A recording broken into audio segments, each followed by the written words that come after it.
बोलिए बाकी बिहारी लाल की जय।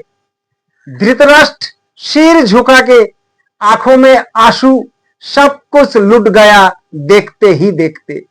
जिनके लिए सब कुछ किए थे कोई नहीं बचा। ये धृतराष्ट्र का घर में याद रखना। महल की एक कमरा में बैठे हुए धृतराष्ट्र नारायण श्री कृष्ण का प्रवेश हुआ। धृतराष्ट्र ने नारायण का अभिवादन किया। नारायण से पूछा कि हे नारायण, आज ये धृतराष्ट्र अकेला है ये महल में। आज उनको पास कोई नहीं है।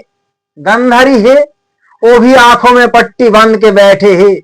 धृतराष्ट्र ने कहा, माधव मुझे इतना बताओ, मैंने अपना जीवन में ऐसा कौन सा पाप किया था जो मुझे 100 पुत्रों को लाश पर आंसू बहाना पड़े। हे माधव, इससे बड़ा दुख दुनिया में कोई दूसरा नहीं हो सकता है। पिता के कंधे पर पुत्रों की आरतियां उठते हैं। अपने पिता के सामने अपने पुत्रों की मौत हो जाए और मैं अभागा धृतराष्ट्र आज यहां बैठ करके विलाप कर रहा हूं, रो रहा हूं।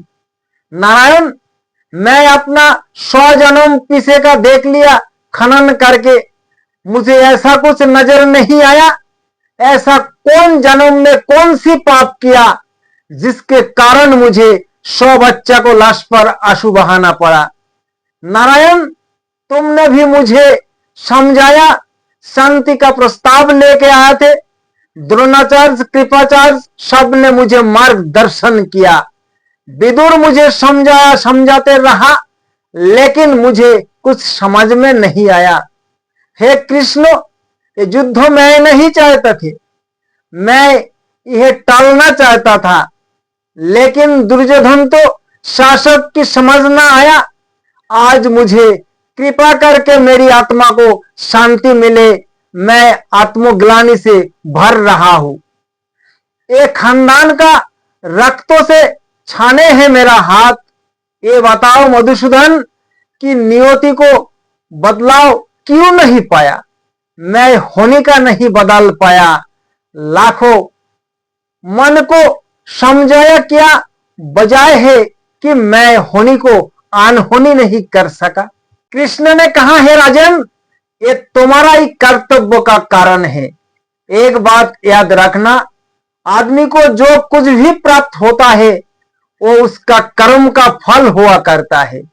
यहाँ कोई किसी का दुश्मन नहीं होता, कोई किसी का मित्र नहीं होता है। आज तुम जिस परिस्थिति में बैठे हो, जिस स्थिति में पहुंचे हो, इसको उत्तराधिकारी कोई और नहीं, क्या हुआ कर्तव्य का फल हुआ करते हैं।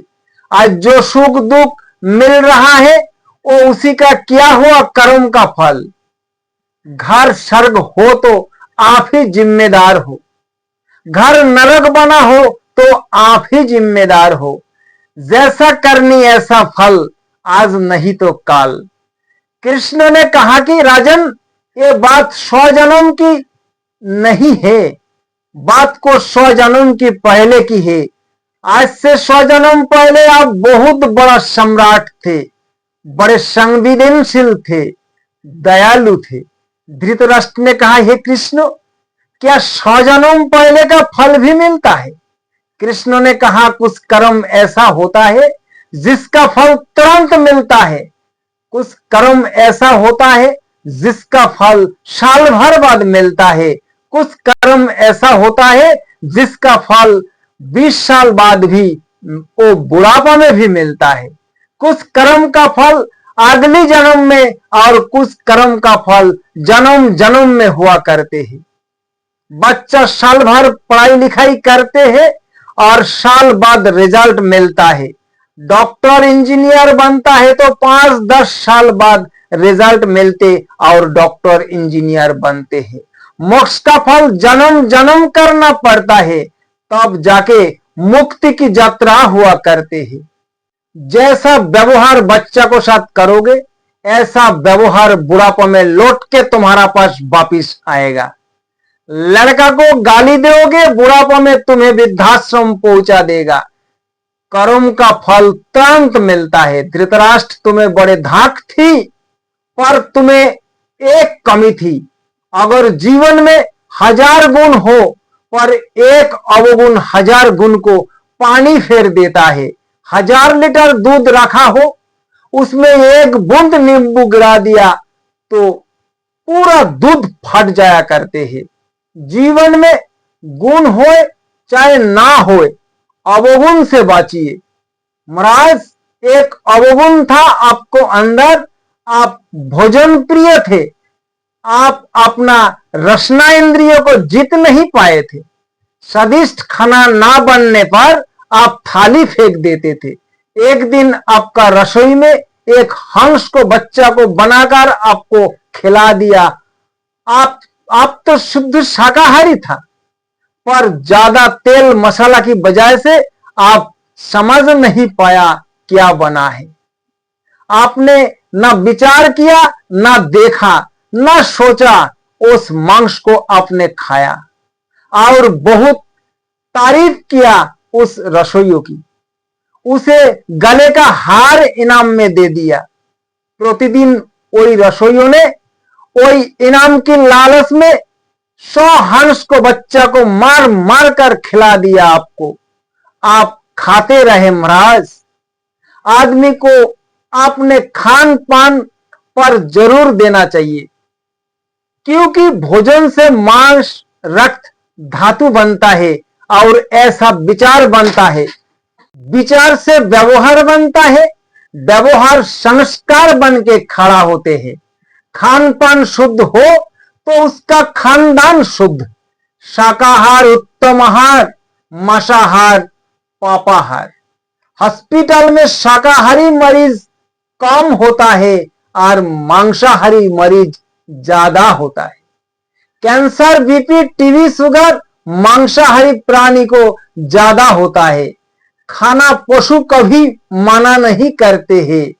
नर्दा को पानी भी पशु पी लेते हैं, पर मनुष्य साफ पानी पीते हैं, क्योंकि मनुष्य विवेकवान है, वो ज्ञानी है। मांसाहारी प्राणी जीभ से पानी पीते हैं, वो सामने को दांत बड़े बड़े होता है। शाकाहारी घुट घुट कर पानी पीते हैं, मांसाहारी का नाखून नुकीले होते हैं। मनुष्य जानवर का मांस खाके जानवर जैसा लड़ाई लड़ते हैं। मनुष्य भी जानवर जैसा व्यवहार करते हैं, उनको पास मानवता नहीं है। शाकाहारी ना स्नान करे तो बांस नहीं आती, पर मांसाहारी से दुर्गंध आती है। शेर देखकर करुणा नहीं आती है, पर गाय देखकर करुणा आते हैं। राजन, तुमने 100 हंसों का मांस खाया है, इसीलिए आज 100 बच्चा को लाश पर अश्रु बहाना पड़ रहा है। तुमने भी तो किसी का बच्चा छीने थे। धृतराष्ट्र ने कहा, महाराज, वो तो मेरा अनजान कर्म था। कर्म तो कर्म है, चाहे होश में करो और चाहे बेहोशी में करो। एक गिलास दूध में जहर है, दूसरा गिलास दूध शुद्ध है। आप बिना बताए जहर वाला गिलास पी लिया, क्या एक्शन होगा क्या नहीं होगा? अनजान में पिया, फल मिले क्या नहीं? जरूर मिला होगा। अनजाने में लाइट में हाथ रखिए, लाइट लगे क्या नहीं? जरूर लगेगा। जाने अनजाने में करो पाप, सजा जरूर मिलेगा। 90% पाप अनजान में होता है, 10% पाप जानबूझ के करते हैं। अनजान में काटो भी चुपते हैं। अनजान में आगी में हाथ जलते हैं। मांस आप अंधो बन के खाते रहा, इसलिए आप अंधे बने हुए जन्म लिए हैं इस दुनिया में। ये नहीं पूछा ये क्या बना है, तुम रंग और शब्द में डूब गया है। कर्म ने कहा, आंख होके भी आपने नहीं देखा, तो अगले जन्म आपको अंधा होके जन्म ही मिलेगा।